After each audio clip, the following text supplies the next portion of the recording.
Okay, this is the last series of the 2-point perspective drawing. So this is just putting a bit of detail into our 2-point perspective interior.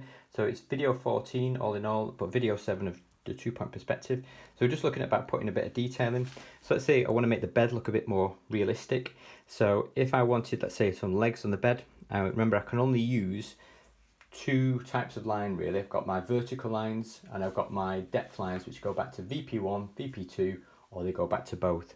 So let's say this is going to be my near leg on the bed. Mark the near leg with a vertical, line that up, send it back to the vanishing point. That's the opening underneath your bed.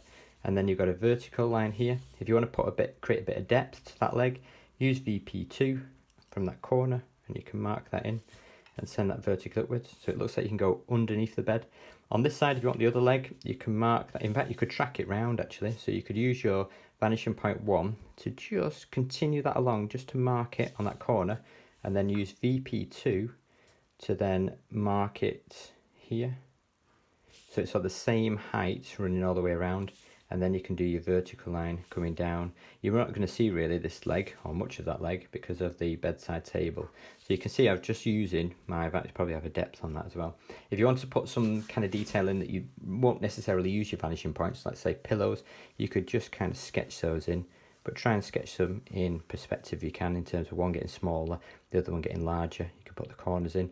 If you want to put bed sheets on, again, you could follow the line that you've drawn here, track it round, and eventually these lines I've done here, you'd rub them out to get rid of them, to neaten it up. If you wanted to put, let's say, an opening through here, you could say you want to put a depth on the wall. You could use your vanishing point 1, send that vertically upwards, and then because it tracks above my eye level, I should see the corner, the top corner there. And if I use vanishing point 2, I could then project that through, and you can see the underside of the top corner on there. Again, if you wanted to put wardrobe doors on here, so you've got a vertical and you've got a track that through, so you've got your depth line to your vanishing point 2, depth line to your vanishing point 2 on this side, like this, and then you've got your vertical.